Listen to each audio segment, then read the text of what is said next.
मैं यहाँ चुनाव के विश्लेषण के लिए नहीं बैठा हूं, लेकिन एक बात तो बिल्कुल स्पष्ट है कि पहली बार स्वतंत्र भारत के इतिहास में और खासकर बिहार में पहली बार ऐसा हुआ है कि कोई चुनाव जिसमें सरकार ने करीब करीब 40,000 करोड़ रुपया जनता के पैसे को खर्च करने का वादा किया है। और मुझे लगता है कि वही एक कारण है जिसकी वजह से एनडीए को इतना बड़ा बहुमत मिला है। मैं सिर्फ आपके ध्यान में लाना चाहता हूं कि 10,000 रुपए की बड़ी चर्चा हो रही है। लोग बता रहे हैं कि 10,000 पर लोगों ने वोट बेच दिया। बिल्कुल नहीं है, ये बात सही नहीं है। मेरा आज भी ये यकीन है कि 10,000 रुपए के लिए बिहार के लोग अपना वोट, अपना बच्चों का भविष्य नहीं बेचेंगे। अगर 10,000 रुपए को आप जोड़िएगा तो प्रतिदिन 5.5 रुपया हुआ। 5.5 रुपए में कौन अपना वोट बेचेगा? लोगों ने 10,000 रुपए के लिए सिर्फ वोट नहीं बेचा है। आपको देखने, जानने, समझने की जरूरत है।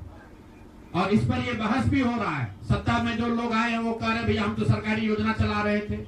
जो विपक्ष में है वो कह रहा है हम योजना नहीं चला रहे थे, आप पैसा देके वोट खरीद रहे थे। इसका कोई अंत नहीं है, इस बहस का कोई अंत नहीं है। चुनाव आयोग पर लोग टीका टिप्पणी कर रहे हैं, वो चुनाव आयोग का विषय है। बिहार के बेटा होने के नाते, बिहार के नागरिक होने के नाते मेरा बस एक ही प्रश्न है। हर विधानसभा क्षेत्र में 60 से 62,000 लोगों को कम से कम 10,000 रुपया सीधे तौर पर सरकार ने दिया है। सिर्फ 10,000 रुपया नहीं दिया, ये कहा कि आपको स्वरोजगार के लिए 2 लाख रुपया दिया जाएगा और उसकी पहली किस्त के तौर पर, बयाना के तौर पर 10,000 रुपया उसको दिया गया। और पूरा सरकारी तंत्र लगाया गया लोगों को ये बताने के लिए कि अगर आप एनडीए को वोट देते हैं तो आपको 10,000 रुपए के साथ साथ आने वाले 6 महीनों में 2 लाख रुपए तक की सहायता मिलेगी। इसको करने के लिए पूरा सरकारी तंत्र लगा। जीविका की दीदियों को बैठाया गया। जितने यहाँ पर आशा आंगनवाड़ी सेविकाएं हैं उनकी सैलरी, उनका मानदेय बढ़ाकर उनको जोड़ा गया। लोग कह रहा है भैया काडर कहाँ है? मेरे भाई 2 लाख लोगों को, आप ध्यान रखिए, सिर्फ 10,000 रुपए लोगों को नहीं दिया गया है। हर विधानसभा में, मैं बहुत जिम्मेवारी से जो सरकारी आंकड़ा है वही बता रहा हूँ, हर विधानसभा में 60 से 62,000 महिलाओं को 10,000 रुपया दिया गया है।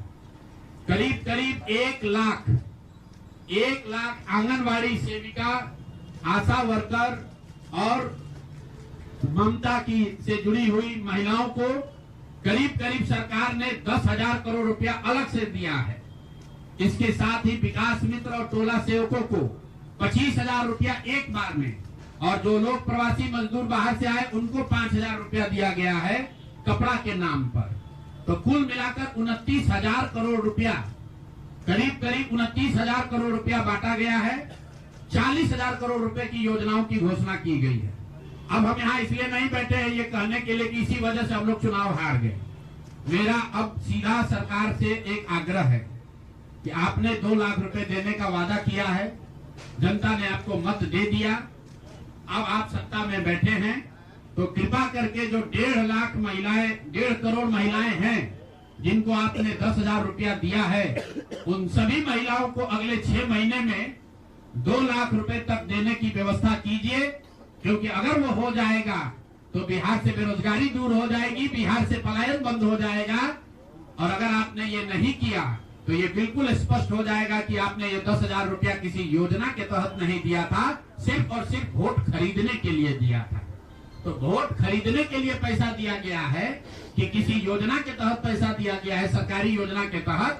इसका प्रमाण इस बात पर है कि आने वाले 6 महीने में सरकार ने स्वरोजगार के नाम पर जो पैसा जारी किया है, उस क्षेत्र में और पैसा और मदद जारी की जाती है या नहीं की जाती है। हम लोग एक भी विधायक न जीते कोई बात नहीं, जन सुराज। और कई लोगों का सवाल है नीतीश कुमार को 25 सीट आने की बात है, तो मैं आपके सामने घोषणा कर रहा हूं कि जो 25 सीट हमने बात कही थी उस पर बिल्कुल कायम है।